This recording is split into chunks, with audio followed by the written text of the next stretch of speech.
بسم اللہ الرحمن الرحیم۔ ناظرین کرام، 1974 جماعت احمدیہ کی تاریخ میں ایک سنگ میل کی حیثیت رکھتا ہے۔ اس سال علماء سو نے جماعت کے خلاف طے شدہ منصوبے کے مطابق ہنگامے کروائے، احمدیوں کا معاشی اور اقتصادی بائیکاٹ کیا گیا، مکان جلائے گئے، اموال لوٹ لیے گئے، جائیدادیں تباہ کر دی گئیں، سینکڑوں احمدیوں کو بے گھر ہونا پڑا اور بہت سے احمدیوں نے اپنی جانوں کے نذرانے پیش کیے۔ اس شرپسند گروہ کی پشت پناہی بعض بین الاقوامی طاقتوں کی سرپرستی میں حکومت وقت کر رہی تھی اور جماعت احمدیہ کو صفحہ ہستی سے مٹا دینے کی تحریک پورے زور سے چلائی جا رہی تھی۔ لیکن اس تکلیف دہ تصویر کا نیر تاباں کی طرح چمکتا ہوا ایک اہم اور حسین رخ یہ بھی ہے کہ خدا تعالیٰ نے محض اپنے فضل سے خوف کی حالت کو امن میں بدلا اور خلافت حقہ کے ذریعے تمکنت دین کا مظاہرہ پوری شان کے ساتھ ہوا اور جماعت احمدیہ ترقیات کے ایک نئے دور میں داخل ہو گئی۔ سلسلہ احمدیہ کی تاریخ کا یہ پہلا واقعہ تھا کہ خلیفہ وقت نے بنفس نفیس ایک ایسے ایوان میں اتمام حجت فرمائی جس میں اس وقت کے چوٹی کے لیڈر شامل تھے۔ ہماری مراد قومی اسمبلی 1974 سے ہے، جس میں سیدنا حضرت خلیفۃ المسیح الثالث رحمہ اللہ تعالی حکومت وقت کے حکم پر پیش ہوئے اور جماعت احمدیہ کا موقف اور جماعت کے بارے میں اٹھائے جانے والے سوالات کے نہایت شاندار جواب اپنی زبان مبارک سے سیاسی اور مذہبی جماعتوں کے سربراہوردہ شخصیات کے سامنے مرحمت فرمائے اور اس طرح دین حق کا پیغام ہر مکتبہ فکر تک پوری وضاحت کے ساتھ پہنچ گیا۔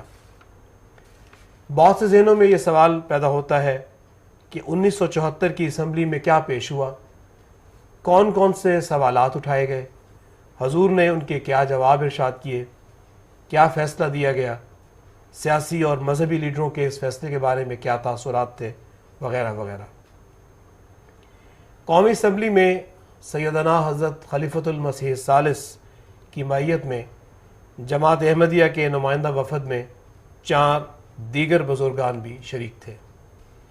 ان میں سے ایک مورخ احمدیت مکرم و محترم مولانا دوست محمد صاحب شاہد ہیں، جو بفضل تعالیٰ اب بھی خدمت سلسلہ کی توفیق پا رہے ہیں۔ آپ کی شخصیت کسی تعارف کی محتاج نہیں، آپ اس دوران مسلسل اسمبلی میں موجود رہے اور نوٹس وغیرہ لیتے رہے۔ اس طرح آپ کارروائی کے چشمدید راوی ہیں۔ 1974 کے حالات کے حوالے سے ہم نے انہیں تشریف لانے کی درخواست کی ہے۔ ہم یقین رکھتے ہیں کہ مکرم مولانا صاحب کی زبان سے یہ روح پرور تفصیلات احباب جماعت کے ایمانوں میں اضافے کا باعث ہوں گی۔ ناظرین کرام، خاکسار زیادہ دیر آپ کے اور محترم مولانا کے درمیان حائل نہیں رہنا چاہتا۔ آئیے مولانا صاحب سے گفتگو شروع کرتے ہیں۔ اس گفتگو میں میرے ساتھ شریک ہیں مکرم حافظ محمد نصر اللہ صاحب، مربی سلسلہ اور محتمم تعلیم خدام الاحمدیہ پاکستان۔ مکرم مولانا صاحب، ہم آپ کو اپنے اسٹوڈیوز میں تشریف لانے پر خوش آمدید کہتے ہیں۔ جزاکم اللہ۔ قبل اس کے کہ ہم سوالات کا سلسلہ شروع کریں، آغاز میں آپ کچھ فرمانا چاہیں گے؟ جی، اشہد ان لا الہ الا اللہ وحدہ لا شریک لہ، اشہد ان لا الہ الا اللہ وحدہ لا شریک لہ، واشہد ان محمدا عبدہ ورسولہ، ان اللہ وملائکتہ یصلون علی النبی، یا ایھا الذین آمنوا صلوا علیہ وسلموا تسلیما اللہم صل علی سیدنا و مولانا محمد وعلی آل سیدنا و مولانا محمد وبارک وسلم انک حمید مجید۔ ہمارے دین کا قصوں پہ ہی مدار نہیں، نشان ساتھ ہیں اتنے کہ کچھ شمار نہیں۔ سیدنا حضرت اقدس مسیح موعود علیہ الصلاۃ والسلام کے درخت وجود کی سرسبز شاخوں اور شمع خلافت کے پروانوں، السلام علیکم ورحمۃ اللہ وبرکاتہ۔ وعلیکم السلام ورحمۃ اللہ۔ خاکسار خلافت احمدیہ کا ادنا ترین خادم ہے، اور میرا دل، میری روح، بلکہ جسم کا ذرہ ذرہ اس تصور ہی سے اللہ جل شانہ کی حمد و ثنا سے بحر ذخار کی طرح ٹھاٹھے مار رہا ہے کہ اس نے ماض اپنے فضل و کرم اور سیدنا و امامنا و مرشدنا حضرت خلیفۃ المسیح الثالث کی کفش برداری اور ذرا نوازی کے طفیل اپنے محبوب وطن پاکستان کے چوٹی کے دانشوروں اور مذہبی اور سیاسی رہنماؤں کی رہبر کمیٹی کے اجلاسوں میں مسلسل 13 روز تک شرکت کا سنہری موقع میسر آیا۔ خدا تعالیٰ کا لاکھ لاکھ شکر ہے کہ یہ آج سے بے توفیق ہی تعالیٰ امام عالی مقام حضرت خلیفۃ المسیح الخامس ایدہ اللہ تعالیٰ بنصر العزیز کی ذرا نوازیوں اور دعاؤں کی برکت سے رہبر کمیٹی کے 13 تاریخی اجلاسوں سے متعلق عینی شاہد کی حیثیت سے جیسا کہ محترم ڈاکٹر صاحب نے ابھی فرمایا ہے، اپنے مشاہدات اور تاثرات تفصیلی رنگ میں پیش کرنے کی توفیق پا رہا ہے۔ سیدنا حضرت مسیح موعود کا ایک عارفانہ شعر ہے، اگر ہر بال ہو جائے سخنور تو پھر بھی شکر ہے امکان سے باہر۔ انشاءاللہ یہ عاجز بے توفیق تعالیٰ آخری نشستوں میں دستاویزی حقائق سے یہ بھی ثابت کرے گا کہ اسمبلی 1974 کا ہر اجلاس قرآنی آیت وَلَا يُمَكِّنَنَّ لَهُمْ دِينَهُمُ الَّذِي ارْتَضَىٰ لَهُمْ کی عملی تصویر اور ایمان افروز نظارے کا حامل تھا، جس کے نتیجہ میں کل عالم نے قرآن اور حدیث رسول اور مسیح الزمان حضرت بانی سلسلہ احمدیہ اور آپ کے مقدس خلفاء کی حیرت انگیز پیشگوئیوں کی تجلیات کا ظہور اپنی آنکھوں سے اخباروں، ریڈیو اور پریس کے ذریعے دیکھا، اور ہمارے نبی، نبیوں کے سردار، نبیوں کے شہنشاہ، نبیوں کے فخر، خاتم النبیین، خاتم المومنین، خاتم العارفین کی صداقت کے سورج چڑھ گئے۔ مصطفیٰ پر تیرا بے حد و سلام اور رحمت، اس سے یہ نور لیا بار خدایا ہم نے۔ قبل اس کے کہ سوال و جواب سے آج کی پہلی نشست کا آغاز ہو، تاریخ کے ادنا طالب علم کی حیثیت سے آپ حضرات کو یہ بتانا ضروری ہے کہ جیسا کہ آپ نے حضرت مسیح موعود اور خلفائے احمدیت میں بڑی وضاحت سے مطالعہ فرمایا ہوگا کہ قرآن مجید آسمانی علوم کا ایک جامع اور آخری انسائکلوپیڈیا ہے جس میں بے شمار علوم موجود ہیں، اور ان علوم میں تاریخ بھی سر فہرست نظر آتی ہے۔ قرآن کا اعجاز نشان یہ ہے کہ اس نے تاریخ کے سنہری اصول بیان کیے۔ قرآن نام ہے ہمارے آقا محمد عربی صلی اللہ علیہ وسلم کی لائی شریعت قرآن مجید کا۔ قرآن مجید میں سب سے بڑا اصول تاریخ کا یہ رکھا گیا ہے قولوا قولا سدیدا۔ یہ سورہ احزاب آیت 71 میں ہے۔ پھر فرمایا کونوا قوامین للہ بالقسط۔ اے تاریخ لکھنے والوں، تاریخ پر غور کرنے والوں، تاریخ پر ریسرچ کرنے والوں، یاد رکھو کہ عدل اور انصاف کے پرچم کو کھڑا کرو۔ ولا یجرمنکم شنآن قوم۔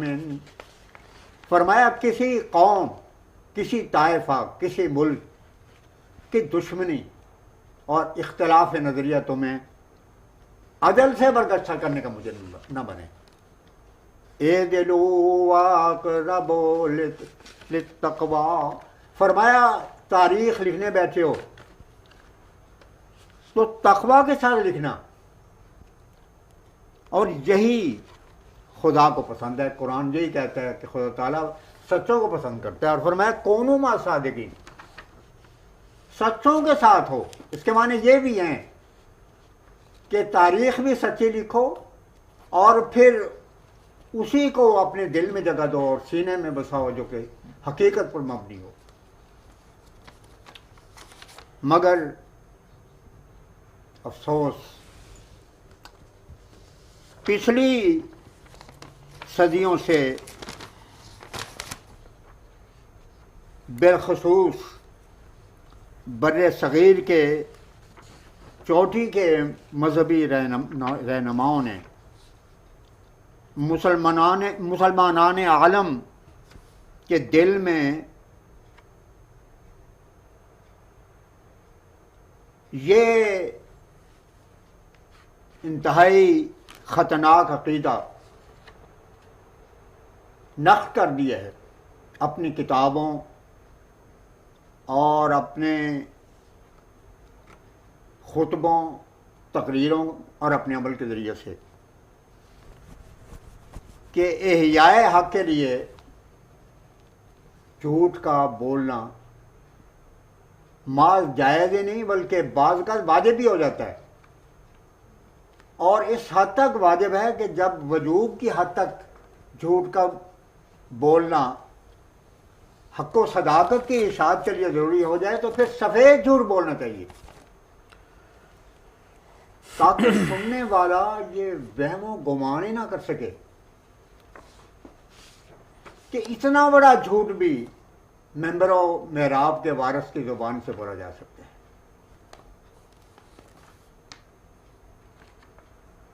چنانچہ آپ دیکھیں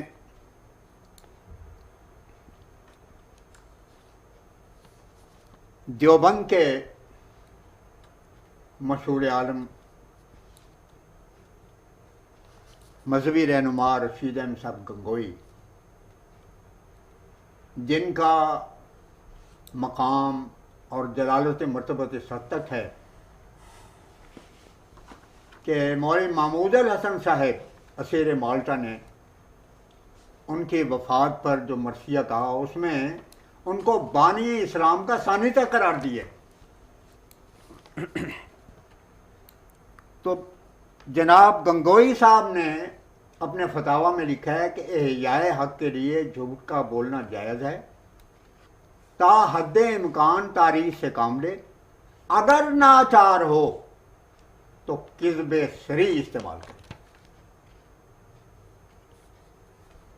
یہی نقطہ نگاہ سید حسین احمد صاحب مدنی کا ہے جو انہوں نے نقش حیات میں بیان کیا ہے۔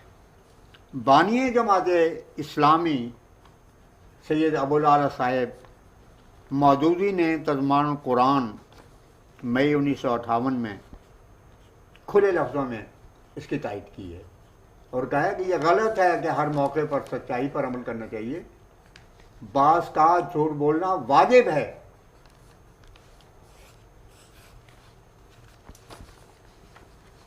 جناب سید عطاء اللہ شاہ صاحب بخاری، جنہیں ان کے معتقدین شہنشاہ خطابت سے معصوم کرتے ہیں،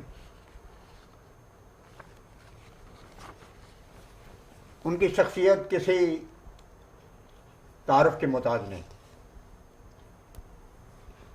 لیکن ضمناً ایک دلچسپ بات میں 2-1 منٹ کے بعد اس معروضات کو ختم کروں گا تاکہ ہم آگے بڑھ سکیں۔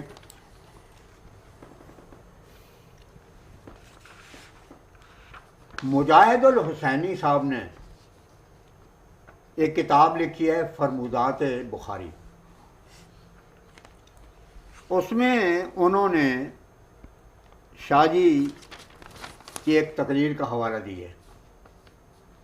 لکھتے ہیں کہ شاہ جی نے ایک دفعہ اپنے تقریر کے دوران کہا، یہ بتانے کے لیے کہ مجھے میری شریعت کہنے والے دراصل ذہنی طور پر کیا تصور رکھتے ہیں۔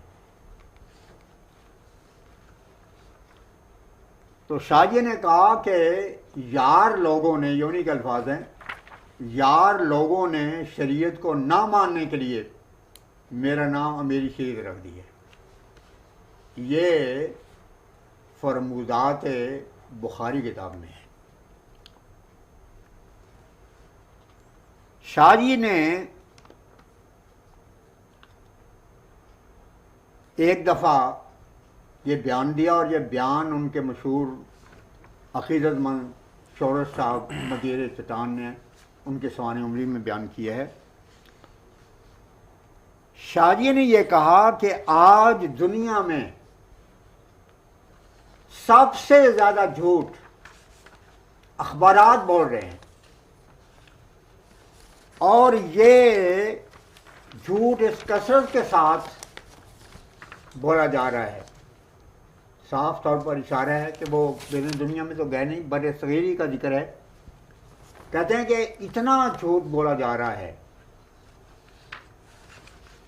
کہ اگر وہ ہمالیہ پہاڑ کے اوپر ڈال دیا جائے تو پورا ہمالیہ دھنس جائے زمین میں۔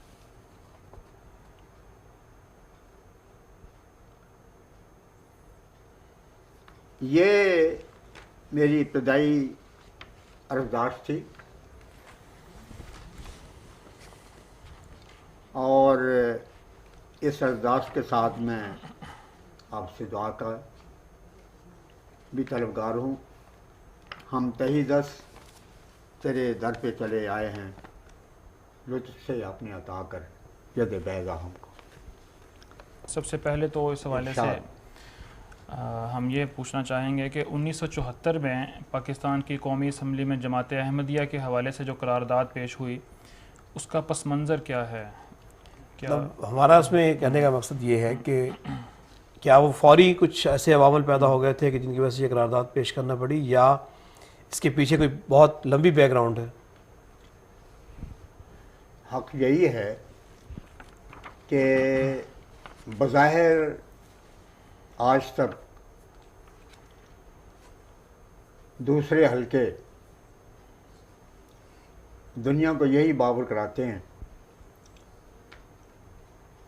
کہ ایک سانحہ روا میں ہوا جس میں قادیانیوں نے دوسرے مسلمان طلباء جو نستر کالج کے تھے ان کی زبانیں کاٹ دیں، ان کو مارا پیٹا، اور بڑی خونچ چکاں حکایات پیش کر کے کہا جاتا ہے کہ اس کے نتیجے میں پاکستان اور عالم اسلام کو خیال آیا کہ یہ تو ان کو غیر مسلم قرار دیا جانا چاہیے. لیکن صاف بات ہے، جیسے کہ میں آئندہ چل کے بیان کروں گا، حضور کی خدمت میں بھی یہ بات ہوئی، یہ ضرب خفیف کا ایک واقعہ تھا، اور کسی ایک مسلک کے طالب علم دوسرے طالب علموں کے مارنے کے واقعات نہیں. اس پاکستان میں تو قتل و غارت کے روزانہ واقعات ہو رہے ہیں، ہر جگہ ہو رہے ہیں، ہر سوسائٹی میں ہو رہے ہیں، ہر شہر میں ہو رہے ہیں. تو اس کے نتیجے میں کسی کو مسلم غیر مسلم قرار دینے کا ایسا ہی بات ہے کہ جس سے کہا جائے کہ چونکہ چاول سفید ہیں لہذا زمین گول ہے. اس کا کوئی تعلق نہیں تھا. زیادہ سے زیادہ یہ بات تھی کہ معاملہ جو تھا وہ عدالت میں دیا جاتا، اور چنانچہ سمدانی عدالت نے پیش کیا، اور انہوں نے صاف طور پر کہا کہ واقعات سے ثابت ہے کہ یہ سارا قصہ مارنے کا یہ سوائے ضرب خفیف کی کوئی بات نہیں تھی، بلکہ یہ جو کمشنر تھے گجرانوالے کے فیصل آباد کے اندر اس موقع پر جب کہ ڈسٹر کالج کے اسٹوڈنٹ فیصل آباد میں پہنچے اور اسٹیج علماء نے مولوی تاج محمود صاحب کے زیر نگرانی پہلے سے تیار کیا ہوا تھا، تو کہتے ہیں کہ اس وقت صرف سرخی لگائی ہوئی تھی بعض نے دکھانے کے لیے کہ یہ خون ہے، اور حقیقتاً کوئی بات بھی نہیں تھی سوائے اس کے کوئی زبانی کلامی کوئی بات ہوئی ہو تو باور یہ دنیا کو کرایا جاتا ہے.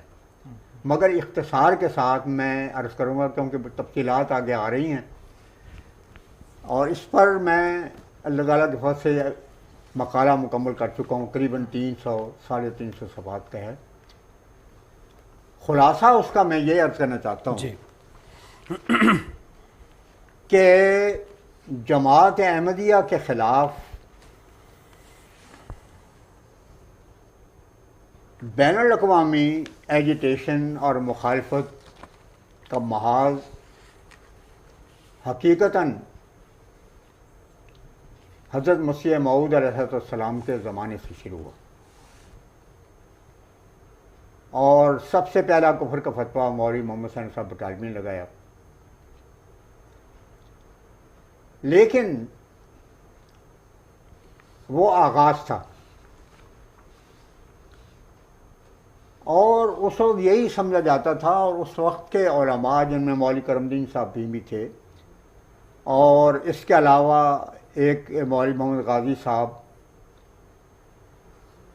انہوں نے یہ لکھا کہ بات یہ ہے کہ مرزا صاحب نے اصل و خیر کے نام سے اشتہار دیا ہے کہ ہم دونوں فریق صلح کر لیں، کہ کم از کم اپنے عقیدے پر ضرور قائم رہیں، لیکن اسلام کے مطابق اخلاقی اقدار کو پامال نہ ہونے دیں.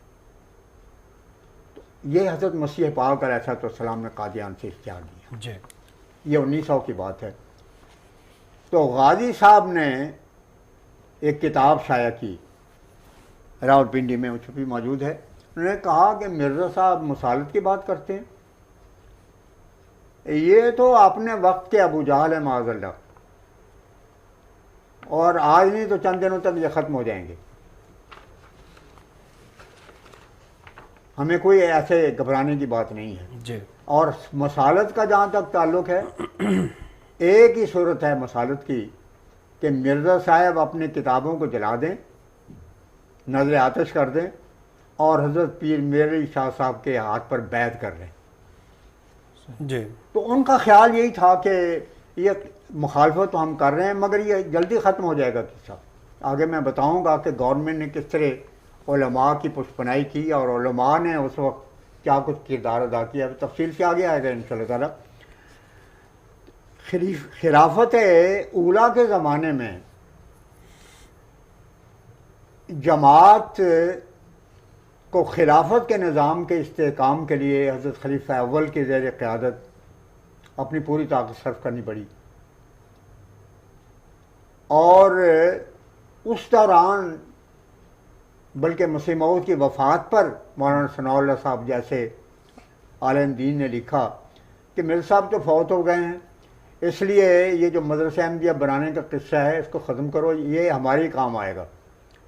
اور میں یہ کہتا ہوں کہ تمام دنیا کے مسلمان مرزا کی کتابوں کو جلا دیں، اور آئندہ کوئی مورخ بھی ذکر نہ کرے. تاریخ احمدیت میں نے اس کی تفصیل دی ہے.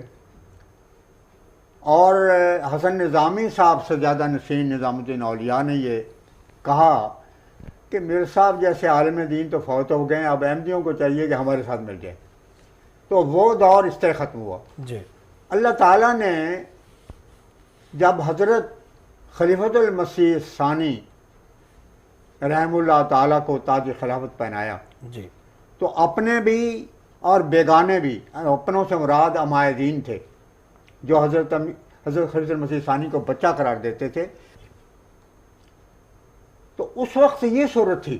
جی. وہ منظم مخالفت کا وہ جو رنگ تھا، اس میں بہت سی، اس میں نہ صرف یہ کہ کمی واقع ہوئی بلکہ یقین ہو گیا دشمن کو کہ اب خلیفہ اول کے فوت ہونے کے بعد، اور جب کہ اندرونی کشمکش عروج تک پہنچ گئی ہے اور قیادت اور خلافت کے منصب پر آنے والا ایک بچہ ہے، 10ویں جماعت پاس بھی نہیں ہے، تو اب ہمیں اتنا جوش کے ساتھ مخالفت کرنے کی کوئی بات نہیں. لیکن اس کے بعد جب اللہ تعالیٰ نے یکایک انقلاب پیدا کیا، دیکھیں اس زمانے میں ایسی حالت تھی کہ حضرت مصلح موعود نے دعا کی اس زمانے میں کہ الہی میں تو اکیلا رہ گیا ہوں. اور ایک شعر حضور کا اس زمانے کا یہ ہے کہ اور اپنے فضل سے میرے ہم سفر پیدا. کتنا درد ہے، کتنا سوز ہے. جی. کر اپنے فضل سے میرے ہم سفر پیدا، کہ اس دیار میں یا رب غریب ہوں میں. سب چھوڑ کے چلے گئے. اب اس بچے کی یہ صورت ہے. اللہ حضور نے جب اشتہار دیا اس میں فرمایا کہ میں بچہ صحیح، مگر یہ بچہ عرش کے خدا کے ہاتھ میں ہے. کوئی نہیں جو خلافت کا مقابلہ کر سکے. طوفان اٹھیں گے، خدا ان کے رخ کو بدل دے گا. پہاڑوں جیسے مصائب بھی ہوں گے تو خدا ان کو پاس پاس کر دے گا. یہ پہلا اختیار تھا. کجا وہ زمانہ کے شروع میں کہتے تھے 10ویں صدی ہیں، پھر چند مہینوں کے بعد کہنے لگے کہ 90ویں صدی مرزا محمود کی بیعت کرنے والوں میں شامل ہو. صورت یہ تھی کہ پہلا جلسہ سالانہ خلافت ثانیہ کا جو ہوا ہے، جی. میرے پاس وہ ریکارڈ موجود ہے. افسر جلسہ سالانہ نے، جو کہ اس وقت بیت المال کے افسر تھے، ان کی رسید موجود ہے کہ جلسہ سالانہ کے لیے ہمارے پاس کوئی رقم نہیں، ہم نے حضرت مرزا محمود احمد صاحب خلیفۃ المسیح ثانی سے 500 روپے ادھارے لیے. یہ صورتحال. اس کے بعد یک دنیا بدلی اور خدا کے فضل سے دھوم مچ گئی حضرت خلیفۃ المسیح ثانی کی، اور شدی کی تحریک میں ہر قلعہ پاس پاس کر دیا مصلح موعود کے وفادار سپاہیوں اور جرنیلوں نے. اور پھر جس وقت کہ سائمن کمیشن آیا، اس وقت کی تحریک میں بھی حضرت مصلح موعود نے مسلمانوں کی رہنمائی فرمائی. قائد اعظم کا جو مسلک تھا وہی حضور کا مسلک تھا کہ مسلمانوں کے حق میں جو بھی صورتحال ہے اس کے مطابق ہمیں حکومت سے کوآپریشن کرنا چاہیے، اور ہر وہ کوشش کرنی چاہیے کہ جس سے یہ خدشات ختم ہو جائیں کہ انگریز کے چلے جانے کے بعد مسلمان ہندو کا غلام بن جائے گا. قائد اعظم اسی کوشش میں تھے، اور یہی حضرت مصلح موعود ابتدا سے نظریہ تھا. تو آپ کی خدمت میں یہ عرض کرنا چاہتا ہوں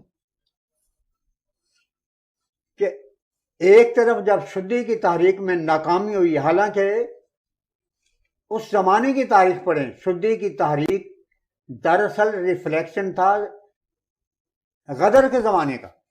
غدر کی ساری پلاننگ ہندوؤں نے بنائی تھی. ہندو مہاراجے اس کے پیچھے کار فرما تھے. مقصد یہ تھا، اور مسلمانوں کو چند مولویوں کو پیسے دیے ان کا، اور یہ تاریخ ہندوستان میں موجود ہے،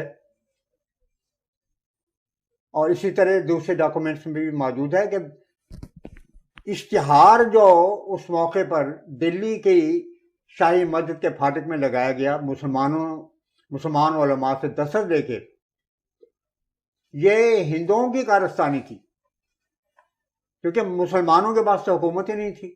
بہادر شاہ ظفر کی حکمرانی زیادہ سے زیادہ لال قلعے کے اندر تھی، تمام ہندوستان پر مراٹھوں اور دوسرے ہندوؤں کی حکمرانی جاری تھی۔ تو ان کا خیال یہ تھا کہ موجودہ وقت میں اگر ہم انگریزوں کو ختم کر دیں تو ہم دلی نہیں پورے ہندوستان پر قابض ہو سکتے ہیں، مگر ساتھ ہی خطرہ یہ تھا کہ اگر یہ جو بغاوت ہے یہ ناکام ہو گئی تو پھر ہمیں کیا کرنا چاہیے؟ لازماً ہمیں اس کا خمیازہ بھگتنا چاہیے۔ تو اس قوم نے اس کا متبادل یہ سوچا کہ مسلمانوں کو ساتھ ملا کے ان کے علماء سے فتویٰ دلا کے یہ شائع کرایا جائے تاکہ اگر یہ ناکامی کی صورت پیدا ہو اور ایسٹ انڈیا کمپنی کی طرف سے ہمیں عدالت کے کٹہرے میں کھڑا ہونا پڑے تو ہم پیش کر سکیں کہ یہ تو دراصل ہم تو مہاراج آپ کے ساتھ تھے، یہ ساری کارستانی مسلمانوں کی تھی جس کو جہاد سمجھ کے آئے تھے۔ اور میں آپ کو ضمناً یہ بتا دوں، میں اس میں تفصیل بیان کر چکا ہوں اور وہ اللہ کے فضل سے مکمل ہو چکی ہے 1974 کے بیک گراؤنڈ کے جو حصہ میں لکھا ہے کہ یہ دنیا کے لیے بالکل نئی چیز ہے کہ یہ ریبیلین جو تھی ایسٹ انڈیا کمپنی کی کے خلاف، اس معاملے میں ہندوؤں کو سب سے زیادہ تحریک جس شخص نے کیا وہ کارل مارکس تھا۔ کارل مارکس کی تحریریں، کارل مارکس اس وقت فیڈریک اینجلز کے ساتھ لندن میں تھا اور اس کا دفتر شکاگو میں تھا، اور کمیونسٹ جو ٹیررسٹ تھے ان کے ساتھ ہندوؤں کا تعلق تھا، جو بعد میں مولانا ابوالکلام آزاد نے خود اپنے سوانح عمری میں لکھا ہے کہ 1905 میں میرا تعلق بھی ان کے ساتھ قائم ہوا اور میں نے بنگال میں سب سے پہلے کانگریس کے ساتھ مل کے تاریخ اٹھائی۔ تو کارل مارکس نے یہ کہا تھا کہ یہ کتنا بڑا ظلم ہے کہ ایسٹ انڈیا کمپنی ہندوستان پر ظالمانہ طور پر قابض ہے اور مسلمانوں کی تو کوئی حیثیت نہیں ہے، وہ تو اقلیت میں ہیں اور ان پڑھ ہیں، معاشی لحاظ سے ان کی کوئی حیثیت نہیں، مگر وہاں پر بڑے بلند پایا فاضل موجود ہیں، لیڈر ہیں ہندوؤں کے، اکثریت ہندوؤں کے، میجارٹی ان کی ہے، مگر ہندوؤں پر ظالمانہ طور پر ایسٹ انڈیا کمپنی نے قبضہ کر لیا ہے۔ اس اشتعال کے نتیجے میں یہ ساری قصے ہوئے، ورنہ بعض ہندو اپنے طور پر ایسٹ انڈیا کمپنی کے خلاف بغاوت کا بلند نہیں کر سکتے تھے۔ تو بہرحال میں یہ اشارتاً بتا رہا ہوں کہ اس کے بعد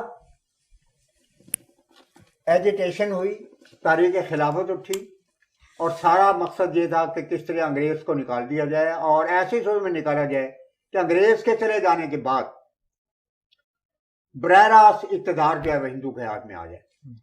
اس کے راستے میں سب سے بڑی روک مسلمانوں کے سیاسی طبقوں میں حضرت قائد اعظم تھے اور مذہبی دنیا میں اس وقت حضرت مسلم موعود کا وجود تھا۔ یہاں تک دلی کے اخباروں نے تیز نے لکھا کہ ہمیں اب پتہ چلا ہے کہ ہماری سب سے بڑی مخالف جماعت جو کہ آصف شاہ پہاڑ کی طرح ہے وہ جماعت احمدیہ ہے، جب تک ہم اس کو ختم نہ کریں ہم اپنا سوراج قائم نہیں کر سکتے۔ چنانچہ آپ حیران ہوں گے 1929 میں پنڈت جواہر لال نہرو جو کہ کانگریس کے بائیں بازو کے اس وقت لیڈر تھے اور فرانس کی انٹرنیشنل کانفرنس نے ان کو بطور ڈیلیگیٹ کے بلایا تھا، وہ اپنے باپ کے ساتھ فرانس کی انٹرنیشنل کمیونسٹ پارٹی کے اجلاس میں شامل ہوئے، پھر اسٹالن سے ملے، اپنی سوانح عمری میں اس کا ذکر نہیں کیا انہوں نے، مگر دوسرے ذرائع سے صاف پتہ چلتا ہے وہاں پہنچے ایک جشن تھا اس میں شامل ہوئے, ملاقات ہوئی, اور اس کے بعد کیا کچھ ہوا وہ سوچنے والی بات ہے, جہاں سے بنیاد شروع ہوتی ہے. جماعت کے خلاف مخالفت جب کی. ہاں بالکل, جب بمبے میں پہنچے, اس وقت تو ہوائی جہاز نہیں تھے, جی تو بمبے میں پہنچے تو سب سے پہلی کانفرنس جو انہوں نے کی اس میں یہ کہا کہ میں اس نتیجے پر پہنچا ہوں کہ جب تک جماعت احمدیہ کو کرش نہ کیا جائے ہم اپنا سوراج قائم نہیں کر سکتے. یہ بات اسی زمانے میں حضرت مسلم موعود کی خدمت میں سید محمود نے, جو جنرل سیکرٹری تھے آل انڈیا کانگریس کے, حضرت مسلم موعود کو بتائی, اور حضرت مسلم موعود نے اپنے خطبہ جمعہ میں جو الفجر میں شائع ہو چکا ہے, تاریخ میں بھی میں نے تفصیل دی ہے, جی اس موقع پر حضور نے بتایا کہ مجھے سید محمود صاحب نے یہ بات بتا دی ہے, اور میں کانگریس کو بتانا چاہتا ہوں کہ آپ کی تمام سازشوں کا مجھے علم ہے اللہ تعالیٰ کے فضل سے. اب آپ دیکھیں کہ ادھر جہاں پہنچے ہیں, یہ 29 میں نہیں آئے, بلکہ یہ میں اس میں بیان کرتا ہوں, یہ صاحب ہے قلم کا 28 کہنا رہی ہے مجھے. جی جی ٹھیک. یہ جو کانفرنس ہوئی ہے فرانس کی اور اسٹالن سے ملاقات, یہ 1928 کی بات ہے. صحیح. اگلے سال 31 دسمبر 1929 میں کانگریس کے پلیٹ فارم پر, جیسا کہ اس کے پہلے صدر مولوی حبیب الرحمان صاحب نے اپنی کتاب اپنے ان کی سوانح عمری میں جو ان کے بیٹے نے لکھی, عزیز الرحمان صاحب نے, رئیس الارار کے نام سے, جی شورش صاحب نے اپنی کتاب میں سید طارق شاہ صاحب بخاری کے تذکرے میں کھلے لفظوں میں یہ بات کہی ہے, اور کہا ہے کہ یہ ساری پلاننگ مولانا آزاد کی تھی. ان کے کہنے پر مدرسے آرار اسلام قائم ہوئی ہے کانگریس کے پلیٹ فارم سے, کانگریس کے پلیٹ فارم پر. جی اور مولانا ابوالکلام آزاد کا مسئلہ کیا تھا, ان کی کتاب جو کہ ان کی وفات کے بعد شائع ہوئی, انڈیا ونس فریڈم, جس کے کئی انگریزی ایڈیشن چھپ چکے ہیں, ترجمہ بھی مولانا رئیس جعفری کا ہے, آزادی ہند کے نام سے شاید. ہاں بالکل, جی یہاں بھی چھپا ہے, ہندوستان میں کئی ایڈیشن کے چھپ چکے ہیں. اس میں انہوں نے یہ فرمایا تھا کہ میں پاکستان کا لفظ کسی ملک کے لیے جائز نہیں سمجھتا. یہ اسلام کے خلاف ہے کہ ایک ملک کا نام پاکستان رکھا جائے, کیونکہ اسلام اس تقسیم کو جائز نہیں قرار دیتا کہ کسی زمین کو ناپاک کہا جائے اور کسی کو پاک قرار دیا جائے.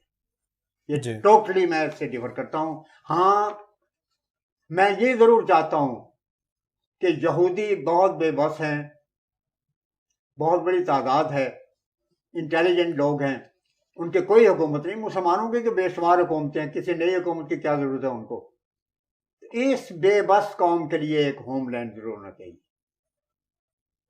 یعنی یہودیوں کے لیے تو ان کے دل میں یہ تھی بات, یہ بات تھی, اور پاکستان کے بھی یہ نظریہ تھا جس میں وہ ڈٹے رہے آخر وقت تک, اور یہی وہ عملی پروگرام تھا جس کے لیے سر درد کی بازی ساری عمر میں لگائی ہے مجلس آرار اسلام نے, اور آج تک وہی کام جو ہے وہ جاری ہے. اس کے بعد پھر 1934 میں مجلس آرار نے جلسہ کیا قادیان میں, اور اس میں جماعت احمدیہ کو غیر مسلم اقلیت قرار دیے جانے کی قرارداد پاس کی, اور قرارداد پیش کرنے والے وہ علماء تھے جو کانگریسی تھے اور دیوبندی تھے. عجیب بات ہے, یہ اس وجہ سے کیا گیا کہ 1900 انتہائی کوشش تھی کانگریس کی کہ راؤنڈ ٹیبل کانفرنس مسلمانوں کے متعلق کوئی فیصلہ نہ کرے, کیونکہ خود نہرو صاحب نے کہا ہے کہ اپنے میری کہانی جو ان کے لکھی ہے, وہ کہتے ہیں کہ ہم نے بائیکاٹ کی. ایک تو بائیکاٹ کیا پہلے سیشن میں, ایک میں گاندھی صاحب گئے اور انہوں نے بات کرنے سے انکار کر دیا, اور تیسرے میں ایسی صورت ہوئی کہ قائد اعظم نے فیصلہ کر لیا کہ میں اب ہندوستان واپس نہیں جاؤں گا, کیونکہ کانگریس کو ماننے کے لیے تیار بھی نہیں, کوئی بات نہیں مسلمانوں کو متعلق مانتی. یہاں تک قصہ تھا. کیوں نہیں مانتی تھی؟ پنڈت نہرو نے یہ اس میں لکھا ہے اپنی میری کہانی میں کہ ہم اس لیے نہیں گئے تھے کہ مسلمانوں اور دوسری اقلیتوں کے حقوق کے متعلق وہاں پر کوئی ایکٹ تیار کریں یا کوئی فیصلہ کریں یا مفاہمت کریں، کیونکہ یہ کام برطانوی گورنمنٹ کا نہیں تھا، یہ کانگریس کا کام ہے. انگریزوں کا اتنا ہی کام ہے کہ وہ جلدی سے جلدی ہمیں مکمل طور پر یہاں سے نکل جائیں اور اس کے بعد پورا اقتدار کانگریس کو، جو کہ اس وقت واحد جمہوری پارٹی ہے، اکثریت کی پارٹی ہے، اس کو منتقل کر دیں. یہ فیصلہ ہم نے کرنا ہے، یہ انگریز کا کام نہیں. اب جس وقت اس مخالفت کے باوجود 1935 کا ایکٹ نافذ ہونے لگا، جس میں کہ مسلمانوں کو بہت سی مراحت ملی، اللہ تعالیٰ جزائے خیر دے حضرت چودھری محمد ظفر اللہ خان صاحب کو، آغا خان کو، حضرت قائد اعظم کو، جنہوں نے سر دھڑ کی بازی لگا دی. مگر دیوبندی بھی، علماء بھی، آراری بھی، کانگریس بھی یہی شور مچاتے رہے کہ یہ ایک ناکام ہے، یہ کوئی حق نہیں ہے انگلستان کے سیاستدانوں کو کہ وہ مسلمانوں کے متعلق کوئی بات کریں. یہ باتیں تو جمہوری لحاظ سے اور بحیثیت پالیٹیشین کے لحاظ سے اس کا تعلق تو صرف کانگریس کے ساتھ ہے. اب میں آخر میں صرف یہ عرض کرنا چاہتا ہوں کہ چونکہ اگلے سال 1935 میں یہ نافذ ہونے والا تھا، جی، جو لیڈرشپ تھی کانگریس کی، اس نے سوچا کہ اگر یہ صورت ہے، چونکہ اس وقت کی تاریخ بتاتی ہے اور میں نے ثابت کیا ہے کہ بعض اور حضور نے اپنے خطبے میں دیا اور اس کے ہمارے اللہ تعالیٰ کے فضل سے دستاویزی ثبوت موجود ہیں کہ بعض اوقات دلی میں مسلم لیگ کو اپنے جلسے کے لیے فنڈ بھی نہیں موجود تھے اور قادیان سے جاتے تھے، اور جماعت عملی طور پر سب سے زیادہ کام کرنے والی جماعت احمدیہ تھی. جی، اسی وجہ سے قائد اعظم 1933 میں جب تشریف لائے ہیں، اپنے دی فیوچر آف انڈیا کا لیکچر آپ نے دیا ہے، اور جماعت احمدیہ کے امام حضرت مسلم موعود کی تحریک سے آپ نے پھر دوبارہ ہندوستان آنے پر آمادگی ظاہر کی ہے. تو آپ نے سب سے پہلے جو لیکچر دیا وہ مسجد احمدیہ، مسجد فضل لندن میں دیا تھا، اور اس کے اخبارات میں، اسٹیٹس مین میں موجود ہے، ہندوستان ٹائم میں موجود ہے. اس کے علاوہ انگلستان کا پریس اس میں صاف موجود ہے کہ قائد اعظم نے، اور دنیا حیران رہ گئی کہ جماعت احمدیہ کے مسجد میں آ کے تو انہوں نے یہ اعلان کیا ہے. تو یہ صورتحال تھی. اس وقت کانگریس نے یہی سوچا کہ اگر مسلمانوں کو حقوق بھی حاصل ہو جائیں تو ان کا ایسا آپریشن کیا جائے کہ جو فعال طبقہ ہے جماعت احمدیہ اس کو علیحدہ کر دیا جائے. تو یہ مخالفت کی بنیاد تھی.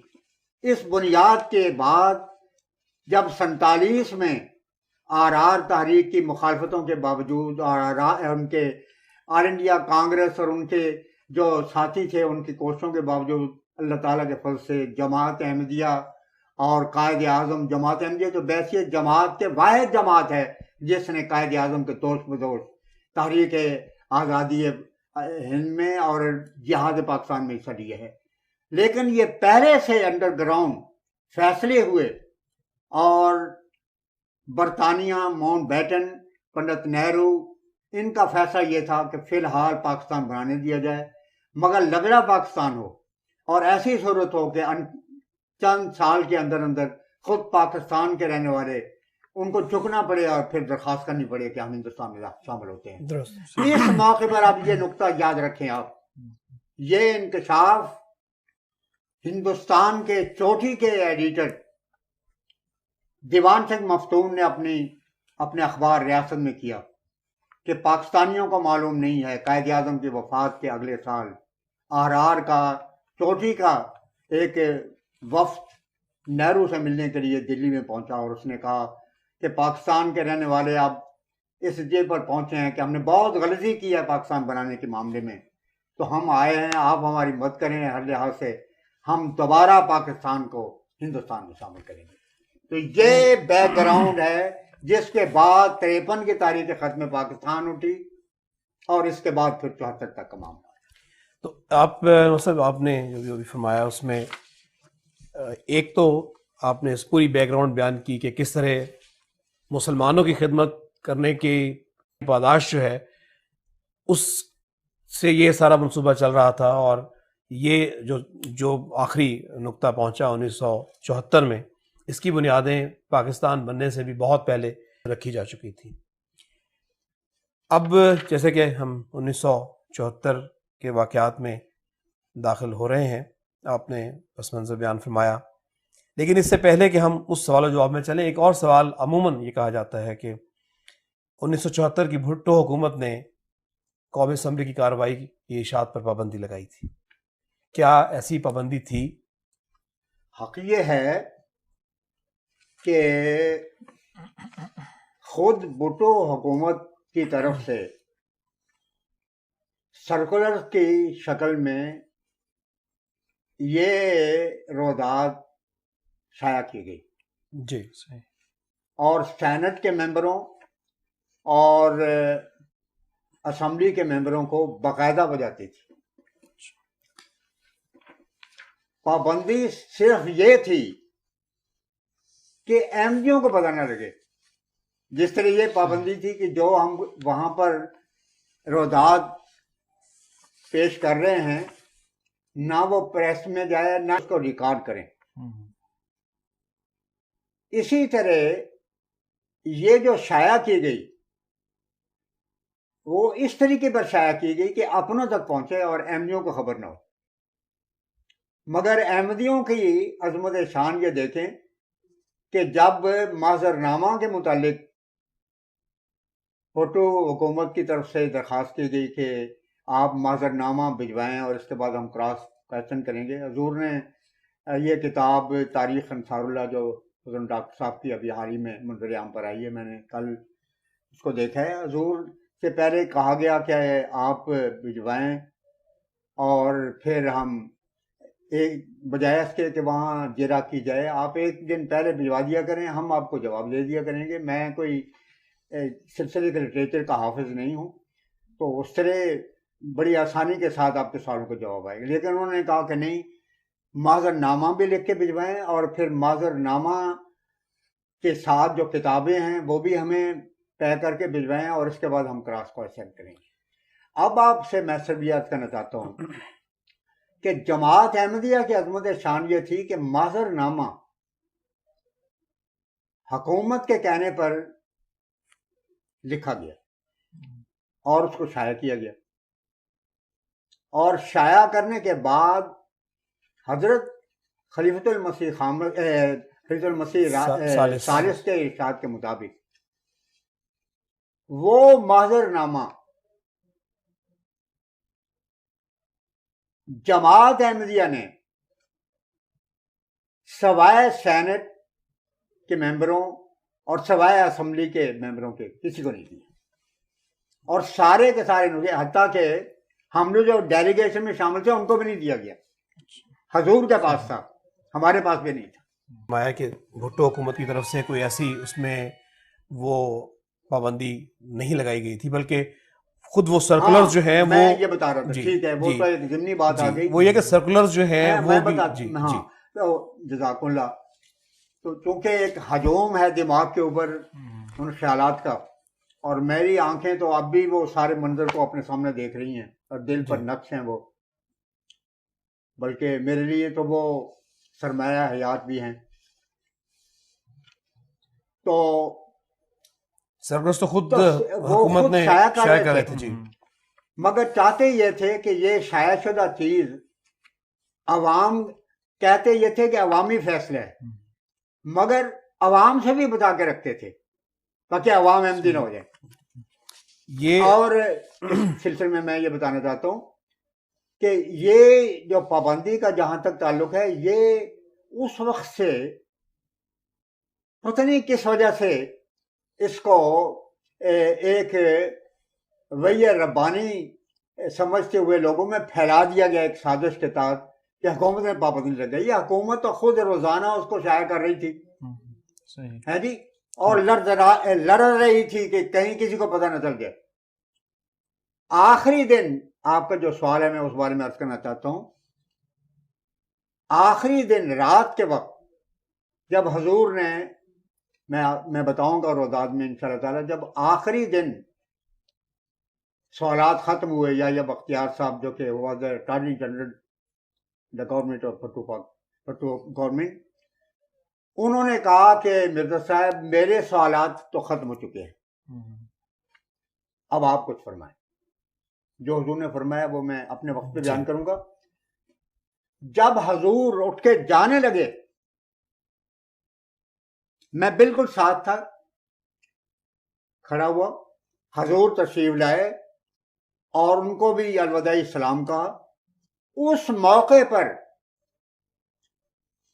میاں صاحبزادہ فاروق علی صاحب جو کہ ہوا اسپیکر ان دیز ڈیز، جو اسپیکر بھی تھے، مگر کمیٹی جو بنی تھی وہ دراصل پورے ہاؤس کو ایک کمیٹی میں کنورٹ کر دیا گیا تھا. تو اس کمیٹی کے چیئرمین بھی وہی تھے.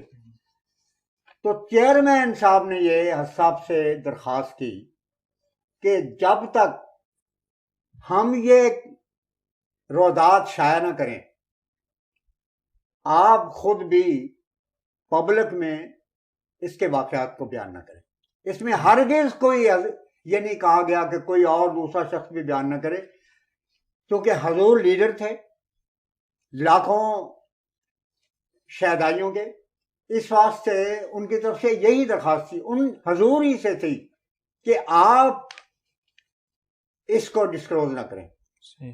یہی وجہ ہے کہ حضور نے مجھے اجازت دی. میں نے کراچی میں اور بہت سارے مقامات میں حضور کی خدمت، حضور کے ارشاد کے مطابق میں گیا اور باتیں اس وقت کی، اب تک کئی دوست موجود ہوں گے کراچی کی جس میں نے انہی دنوں یہ باتیں بتائی تھی. تو یہ کوئی بات نہیں تھی، یہ حضور سے یہ بات کہی گئی تھی اور حضور نے اس کا اہتمام کیا. حضور نے کبھی تفصیل نہیں بتائی، مگر یہ پہلے دن جو بات کی آپ حیران ہوں گے، وہ ایک ہی بات تھی. جب پہلا جمعہ آیا ہے تو سارا خطبہ ایک دوسرے علمی اور روحانی موضوع پر تھا. یعنی یہ فیصلے کے بعد 7 ستمبر کے فیصلے کے بعد حضور نے جو سب سے پہلا خطبہ ارشاد فرمایا ہے، اس خطبے میں، پورے خطبے میں اشارتاً و کنایتاً حضور نے کوئی بات نہیں کی. اور جب خطبہ ثانیہ حضور نے دیا تو اس دوران میں حضور نے فرمایا کہ مجھے فیصلے کے متعلق ساری دنیا کے احمدیوں کی طرف سے تبصرہ کرنے کے لیے کہا گیا ہے. میرے کان میں اب تک خدا کے اس شعر کے الفاظ یہ گونج رہے ہیں. حضور نے کہا نو کمنٹس، میں کوئی کمنٹس نہیں کروں گا. اور پھر فرمایا کہ جس نے لنڈے بازار سے ایمان خریدا ہے اس کو تو فکر ہو سکتی ہے، مگر جس نے اسلام اور ایمان عرض کے خدا سے خریدا ہے اس کو کوئی غم کرنے کی ضرورت نہیں. اس وقت میرے دل و دماغ پر حضرت مسلم موعود کا یہ شعر آ گیا، عشق خدا کی میں سے برا جام لائے ہیں ہم مصطفیٰ کے ہاتھ پر سلام لائے. اور آپ نے بھی سرکولرز کے بات کی، یہ سرکولرز کل کتنے صفحات پر مشتمل تھا جو حکومت پاکستان کی طرف سے اراکین اسمبلی اور سینٹ کو دیا جا رہا تھا؟ یہ 1270 صفحات پر مشتمل ہے. اور کیا یہ سرکولر بعین ہی اسی گفتگو پر مشتمل ہے جو بات کی گئی وہاں پہ؟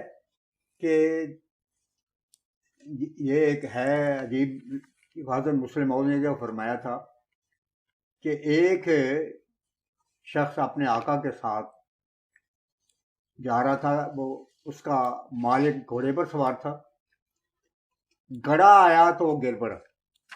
اس نے آواز دی کہ مجھے اٹھا لو. اسی وقت اس نے جیب سے ملازمت کے جو شرائط تھے وہ پیش کیے کہ حضور اس میں یہ نہیں لکھا کہ جب آپ گر جائیں تو پھر آپ کو اٹھانا جو ہے وہ بھی میرے فرائض میں شامل ہے.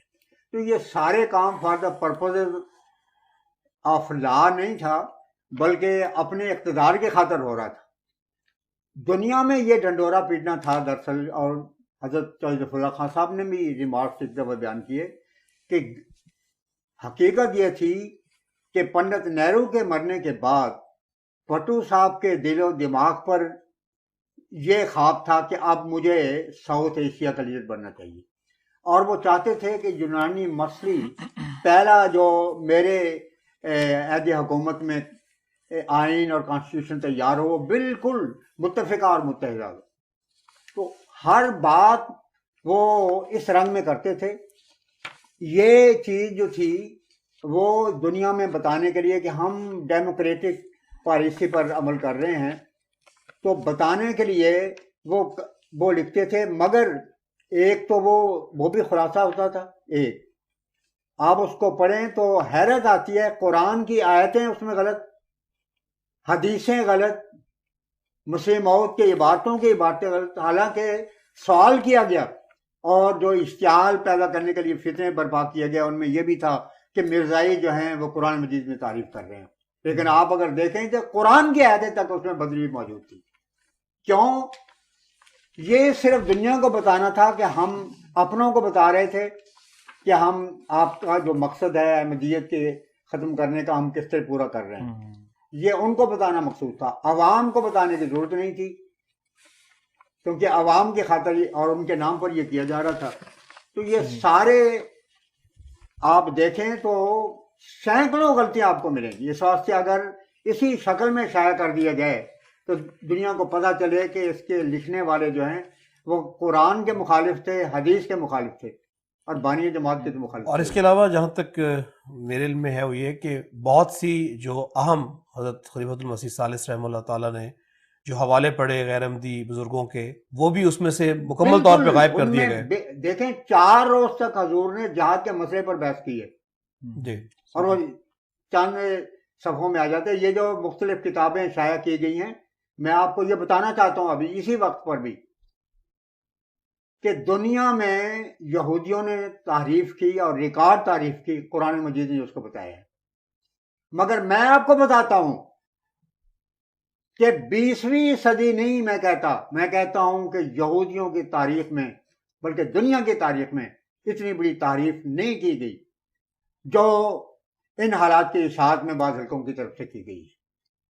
اس ساتھ صرف یہ تھا کہ یہ جو سرکولر تھے، یہ مفتی محمود صاحب جو دیوبندی مسئلے کے تھے، اور نورانی صاحب اور دوسرے ان تمام کو، یا پروفیسر غفور صاحب، ان سب کو تو باقاعدگی کے ساتھ یہ جا رہے تھے۔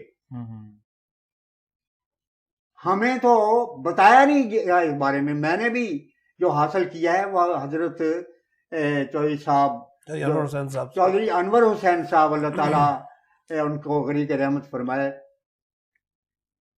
ان کے اپنے ایک دوست تھے پیپلز پارٹی کے، جو کہ اس وقت پارلیمنٹ کے ممبر تھے، میں نے ان کے ذریعے سے حاصل کیا ہے۔ حضرت خلیفۃ المسیح رابع نے دوسرے ذرائع سے حاصل کیا ہے۔ تو یہ ساری چیزیں ان کے پاس موجود تھی۔ تو ان علماء نے ایک طرف تو یہ کہا کہ جی شاید یہ اس پر پابندی لگی ہوئی ہے، دوسری طرف یہ کیا کہ اسی دنیا کو تو پتہ نہیں ہے کہ یہ سرکولر موجود ہے۔ اب کوئی شخص بھی یہ 1270 صفحات کے سرکولر کو لے کے دیکھے تو اسے پتہ لگے گا کہ 4 گھنٹے کی بحث یا 4 دنوں کی بحث کو ان حضرات نے اس خلاصے میں سے خلاصہ کر کے 2 سطریں اس میں شامل کر دی، اور پھر اپنے مطلب کا اضافہ کر دیا ہے۔ لیکن جہاں تک تعلق ہے اسمبلی کے فیصلے سے پہلے اٹارنی جنرل کی تقریر کا، وہ انہوں نے ڈاکٹر دے دیا، کیونکہ وہ ٹوٹلی جماعت کے خلاف تھی چیز۔ باقی سارے حصے میں ہر چیز کو مسخ کیا گیا۔ حالانکہ آپ دیکھیں بڑی مشہور بات ہے، یہ جو فل سٹاپ، سیمی کولن، پنکچویشن جو ہے، اس کا خیال رکھنے کے نتیجے میں مضمون ہی الٹ جاتا ہے۔ بڑی مشہور بات ہے، آپ اگر ایک باغ کے اوپر یہ لگائیں کہ روکو ڈیش مت جانے، اب اگر روکو کے بعد ڈیش کو omit کر دیں اور مت کے بعد اضافہ کریں تو کیا بنے گا؟ روکو مت جانے دو، مضمون بدل جاتا ہے. تو یہ تحریر تو ایسی چیز ہے، پنکچویشن میں سے سیمی کولن، فل سٹاپ، کسی کو بدلنے سے مضمون ہی بدل جاتا ہے. اور یہاں تو یہ ہے کہ جو لکھا گیا وہ خلاصہ تھا، لکھنے والے قرآن سے ناواقف تھے، لکھنے والے حدیث سے ناواقف تھے، لکھنے والے مسیح موعود کے کلام سے ناواقف تھے، عربی عبارتیں کہاں جانتے تھے، قرآن کہاں جانتے تھے. یہ تو صرف اپنے اقتدار کو طول دینے کے لیے اور بتانے کے لیے کہ ہم نے تو جمہوریت کا رستہ اختیار کیا ہے، ہم ہیں جو کہ چیمپئن ہیں جمہوریت کی. یہ سارا قصہ تھا. بلکہ ان سرکولرز میں میری نظر سے ایسا بھی گزرا کہ جہاں بعض جگہ عربی عبارت نہیں لکھی جا سکتی تھی چونکہ وہ ناول تھے، تو آگے انہوں نے لکھ دیا آگے عربی عبارت، اصل حوالہ مکمل طور پہ اس کو omit کر دیا گیا. دیکھیں اول تو پتہ چلے گا یہ انتہائی ناقص خلاصہ ہے جس میں قرآن کو بدل دیا گیا، محمد صلی اللہ علیہ وسلم کی حدیث کو بدل دیا گیا. ایسا ایک گستاخ لوگ تھے یہ جنہوں نے یہ مرتب کیا. تو اس صورتحال میں جب آپ اس کو لے کے تو جن لوگوں نے شائع کیا کہ جی ہم نے یہ اسمبلی کا نچوڑ نکالا ہے، وہ اس میں رد و بدل کر کے اضافے کر کے کچھ بڑھا بھی لیتے ہیں زیب داستان کے لیے، کو بہت بڑھایا اور جو اصل حقیقت تھی ان کو بالکل ختم کر دیا اور دنیا کو یہ بتایا کہ دیکھیں مرزائیوں کے جو لیڈر تھے انہوں نے اسمبلی میں جو کیس پیش کیا اس میں وہ ناکام ہو گئے. تو مطلب اس صورتحال میں حیرت آتی ہے جی کس کماش کے انسان ہے. اور افسوس کی بات یہ ہے کہ یہ سب کچھ ختم نبوت کے تحفظ کے لیے کیا گیا. انا للہ و انا الیہ راجعون. اس صورتحال میں جبکہ سرکلرز کی صورت میں حکومت نے خود بھی شائع کیا اور سرکلرز میں بھی اس طرح تحریف کی کہ جیسے آپ بیان فرما رہے ہیں، اور دوسری طرف حکومت کا یہ دعویٰ تھا کہ عوامی حکومت ہے، عوامی فیصلہ ہے جو ہم نے کیا ہے، اس وقت 90 سالہ مسئلہ حل کیا ہے، تو کیا درست صورتحال کو چھپنا چاہیے؟ آپ کی اس عوامی فیصلے کو عوام کے سامنے آنا چاہیے؟ بات یہ ہے کہ یہ بالکل اخلاقی طور پر یہ واجب ہے کہ جو فیصلہ عوام کے خاطر کیا گیا ہے وہ عوام کے سامنے آنا چاہیے، اور جس بنا پر کیا گیا ہے اس کو بھی واضح ہونا چاہیے. مصیبت اب یہ بنی ہے، حضرت مسیح موعود علیہ السلام نے ایک جگہ لکھا ہے کہ جو صحیح معنوں میں منصف ہو اس کا فرض ہے کہ جو گواہ ہیں ان کے بھی بیانات کو برزرے رکھے، مدعی کے بیانات بھی اسی کے الفاظ میں آنے چاہیے اس کے سامنے، مدعا علیہ کے بھی، پھر کراس کوشچن ہو، پھر جو صفائی کے گواہ ہیں وہ صفائی کا وکیل ہے جو کچھ کہہ رہا ہے، پھر لکھنے کے بعد تنقیحات قائم کرنے کے بعد پھر آپ نے فیصلے میں لکھے کہ فلاں فلاں امور فلاں نے بیان کیے، یہ حقائق کے مطابق ہیں، اور فلاں چیزیں اس کے متضاد ہیں، وہ حقائق کے خلاف ہیں، اس لحاظ سے میں یہ فیصلہ کرتا ہوں، تب جا کے فیصلہ ہوتا ہے. دنیا میں آج تک یہ کبھی بھی نہیں ہوا کہ کسی کے دیوانے مقدمے کے فیصلے میں کسی جج نے صرف اتنا فیصلہ کیا ہو کہ میں اس کو اتنے ہزار جرمانے کی سزا دیتا ہوں یا قید کی سزا دیتا ہوں. باقاعدہ وہ تنقیحات قائم کر کے صفائی کے گواہ، ملزم کے بیانات، سب چیزوں کو لے کے ان کو پیش نظر رکھے، تلخیص کر کے پھر اپنے نقطہ نگاہ کو واضح کر کے کہتے ہیں کہ میں اس نتیجے پر پہنچا ہوں کہ یہ شخص ملزم ہے اور اس الزام کے لحاظ سے فلاں سیکشن کے لحاظ سے، دیوانی قانون کے لحاظ سے اس کو قید ہونی چاہیے، یا یہ ہے کہ اس کو یہ سزا ملنی چاہیے. مگر عجیب بات یہ ہے کہ جو فیصلہ کیا گیا اس میں کوئی بنیاد ہی نہیں ہے، اس میں یہ لکھا ہی نہیں گیا کہ ہم اس نتیجے پر کیوں پہنچے ہیں، اور فیصلہ سنا دیا گیا. یہ دنیا میں سکہ شاہی کے زمانے میں بھی کبھی نہیں ہوا. اور سب سے بڑی مصیبت یہ ہوئی کہ جن عوام کے لیے، جن کے عوام کے نام پر کیا گیا ہے، ان عوام کو اس وقت بھی معروم رکھا گیا اور آج بھی معروم رکھا گیا. تو میں سمجھتا ہوں کہ حق اور انصاف کا تقاضا ہے. ہم تو چاہتے ہیں کہ دنیا کے سامنے چیز ہے.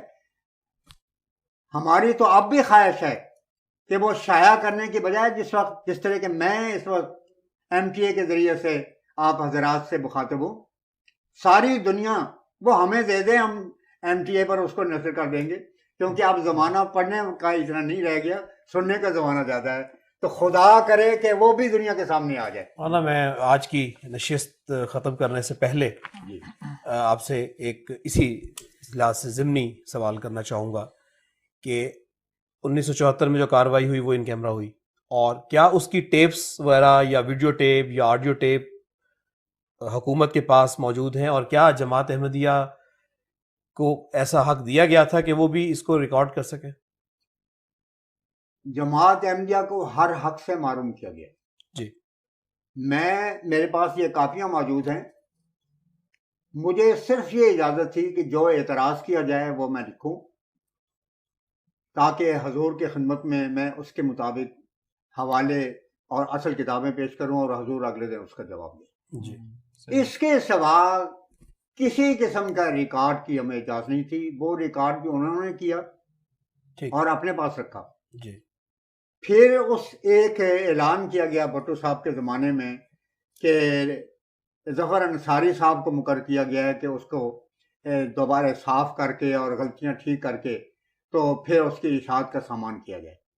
تو حضرت خلیفۃ المسیح ثالث نے مجھے ارشاد فرمایا کہ یہ چٹھی لکھی جائے اسپیکر کے نام کہ جماعت احمدیہ اس میں فریق ہے، اس واسطے یہ جب ریویژن کی جائے تو اس میں ہمارا نمائندہ بھی ہونا چاہیے. مگر آج تک اس کا کوئی جواب نہیں دیا گیا. تو یہ صورتحال ہے. دراصل مطلب ان کے پاس جو ہے وہ آڈیو کیسٹ جو کیسٹ تھیں اب ہیں یا نہیں ہیں، یہ تو اب اسمبلی کے رہنے والے جانتے ہیں. جی. کیونکہ مقصد تو عوام کے نام پر احمدیوں کے خلاف ایک نیا کلمہ بنا کے تو ملا کے ظلم و ستم کو قانونی تحفظ دینا تھا. اس کے ساتھ تو کوئی بات نہیں تھی. تو انہیں اس سے کیا دلچسپی ہو سکتی تھی کہ وہ قائم رہے نہ قائم رہے. بلکہ آپ حیران ہوں گے کہ جیسے میں نے اشارہ کیا آپ کے میں پہلے ہی بتایا ہے کہ معذر نامہ جب لکھا گیا تو ساتھ ہی یہ حکم تھا، یعنی ایسے انداز میں دیا گیا کہ گویا یہ صفائی کے طور پر ہمیں یہ پہلے سے سارے اختیارات دیے گئے ہیں کہ آپ اپنا کیس پیش کریں، اور ساتھ کہا کہ ہم اس کو دیکھیں گے. ہر کتاب اصل بھی ساتھ ملنی چاہیے. یعنی معذر نامے میں جس کتاب کا حوالہ دیا گیا ہے، جس کتاب کا حوالہ ہے خواہ ایک سطر کا بھی ہے جی، وہ بھی ساتھ رکھی جائے. اس کے علاوہ مسیح موعود کی کتابیں وہ بھی ہمیں دی جائے. یہ اسمبلی کی طرف سے مطالبہ تھا. حضرت مسیح موعود علیہ السلام کی کتابوں کا مکمل سیٹ حضرت مولانا عبد المالک خان صاحب نے نظارت کی طرف سے اسمبلی میں بھیجا. وہ انشاءاللہ مولانا ہم آپ سے، اور جہاں تک معذر نامے کے تعلق ہے، جی، 21 بنڈل میں نے وہ ساری کتابیں 2 ٹرنکوں کی شکل میں مولانا عطاء کریم صاحب کے ساتھ مل کے تو وہ جمع کرائیں. جب اسمبلی کے اجلاس ختم ہوئے، فیصلے ختم ہو گئے، تو ہم کتابیں لینے کے لیے گئے تو میں نے دیکھا کہ اس کے اوپر گرد و غبار پڑی ہوئی ہے، جالا لگا ہوا ہے. تو ہماری بات کو دیکھ کے جب ہم مسکرائے تو کہنے لگے مولانا اللہ کا فضل ہے کہ دیکھنے کی ضرورت ہی نہیں پیش آئی. تو جس قوم کے یہ حالت ہو وہ کیسٹ ہیں یعنی کیسٹ ہیں، یہ ان سے پوچھنا چاہیے. لیکن اصل بات یہی ہے کہ اس وقت بہرحال ٹیپ ریکارڈ تو کیا گیا تھا. ہاں اس وقت ضرور کیا گیا تھا. ہاں یہ بات میں جاننا چاہتا ہوں ایک کہ یہ ساری جو کارروائی ہے اس میں یہ بات ضرور یاد رکھیں. ایک تو میں پہلے بتا چکا ہوں، ایک شعر ضرور یاد رکھنا چاہیے. یہ اکبر الہبازی کا شعر ہے.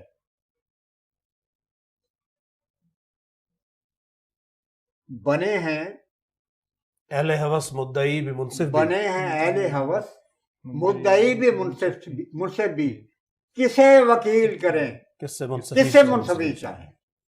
تو وکیل بھی خود تھے، فتنہ بھی برپا کرنے والے تھے، وکالت بھی کرنے والے تھے، جی انصاف بھی کرنے والے تھے. جزاکم اللہ مولانا. آج کی اس نشست کو اب ہم یہاں پہ ختم کرتے ہیں، اور ناظرین کرام اگلی نشست میں مولانا سے کارروائی کے متعلق تفصیلی سوالات ہوں گے اور پھر مولانا ان کے جوابات دیں گے. امید ہے کہ انشاءاللہ تعالی ہمارا یہ سلسلہ کچھ اور نشست تک جاری رہے گا. تب تک کے لیے خدا حافظ.